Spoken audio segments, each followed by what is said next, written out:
हाँ जी, नमस्कार everyone. Good morning to all of you. Yes, आज मैं आपके सामने सीए पंकज गोयल फ्रॉम कुछ ज्ञान के टॉक्स। सीए फाउंडेशन में पिछले एग्जामिनेशन में 2018 में से कौन कौन से क्वेश्चन आए हैं, किस चैप्टर में से आए हैं, तो मुझे लगा मैं स्टूडेंट्स के लिए कुछ थोड़ा सा ब्रीफ में बता दूं, जिससे कि उनको आइडिया हो जाए कि किस चैप्टर में ज़्यादा फोकस करना है, किस में ज़्यादा फोकस नहीं करना है।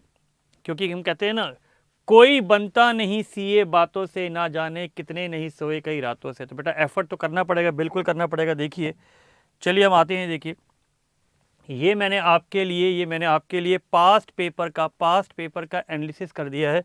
पास्ट पेपर का एनालिसिस कर दिया है। आप देखिए, अगर हम ध्यान से देखें, हमें पता है कि हमारा कोर्स 5 सेक्शंस में डिवाइडेड है। तो 5 सेक्शन में हमारा कोर्स डिवाइडेड है, इसलिए मैंने इसका नाम दिया स्मार्ट स्टडी। हमने ये नहीं कहा कि हम 100% कोर्स नहीं करेंगे, लेकिन जो मेन चैप्टर्स हैं, आप देखिए सेक्शन 2 और सेक्शन 3 में से हर बार जनरली 26 मार्क्स का क्वेश्चन आया हुआ है। आप कहोगे सर इस बार नहीं आया। बेटा ये लास्ट ईयर था जब जॉइंट वेंचर रॉयल्टी, जब जेवी और रॉयल्टी वाला चैप्टर था, इसलिए इस बार इसमें से नहीं आया था, किसी और चैप्टर में से आ गया था। जो मैंने यहाँ नहीं लिखे हैं, रॉयल्टी नहीं लिखा है, जॉइंट वेंचर नहीं लिखा है, वो चैप्टर हट गए हैं। बाकी आप देख लीजिए। तो इसका मतलब अगर आपने ये 2 सेक्शन अच्छी तरह कर लिए, विद ट्रू फॉल्स, तो एटलीस्ट अकाउंट्स में जो मिनिमम मार्क्स हैं वो आपके हो जाएंगे। फिर नीचे देखिए, कंपनी अकाउंट्स तो आपके क्लास 12 से भी आसान है। आप देखिए, जनरली कंपनी अकाउंट्स हमेशा 12 से 15 नंबर का आया हुआ है। इट मीन्स पास एग्जामिनेशन के बेसिस पे हम ये कह सकते हैं कि अगर हमने फोकस सेक्शन 2 में रखा, सेक्शन 3 में रखा, ट्रू और फॉल्स में रखा और सेक्शन 5 में रखा, तो हमारा 70% पेपर कवर हो सकता है। 70% पेपर कवर हो सकता है। इसलिए माइंड में टेंशन बिल्कुल नहीं लेने का, फोकस पढ़ने का, फोकस से करने का। तो पहले ये चीजें अच्छी तरह करो। कई बार बच्चा पार्टनरशिप और एनपीओ में इतना कंफ्यूज हो जाता है कि वो जो चैप्टर जिसमें मार्क्स आ रहे हैं वो छोड़ देता है। अगर हम आगे आए, if you see your RTP revision test paper are the similar to CBSE sample paper. These are some of the revisionary papers which ICAI issues to you.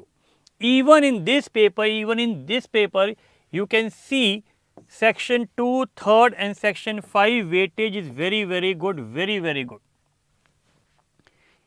Even here you can see, if you cover section 2, section 3rd, section 5 and true false, it will give you a maximum weightage in accounts.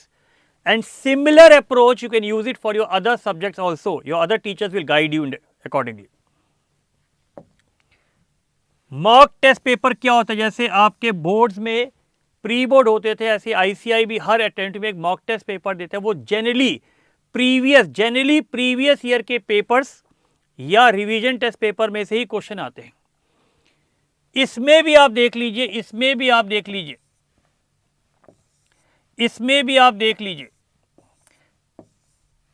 I agree. इसमें कई बार आप देखेंगे theory questions भी आए हुए हैं, कोई tension नहीं लेने का। तो I hope previous year examination में क्या एग्जाम में आता है ये अपने को क्लियर हो चुका है अच्छी तरह। सो आई होप अकॉर्डिंगली आप इसकी अब पढ़ाई कर सकते हैं। So this covers your part. So it is my advice to focus on main chapters first and then comes the remaining part. जैसे क्रिकेट में अगर किसी का बैकफुट अच्छा है तो पहले वो बैकफुट पे खेलेगा, फ्रंट फुट पे नहीं खेलेगा। तो आपको पता है कि मेरे ये चैप्टर्स इजी हैं, आसान है। Let's complete those chapters and then come to those chapter जिसमें अपने को दिक्कत आती है। थैंक यू फॉर लिसनिंग और इसको फॉलो करिए। बाय बाय फ्रॉम कुछ ज्ञान की टॉक्स।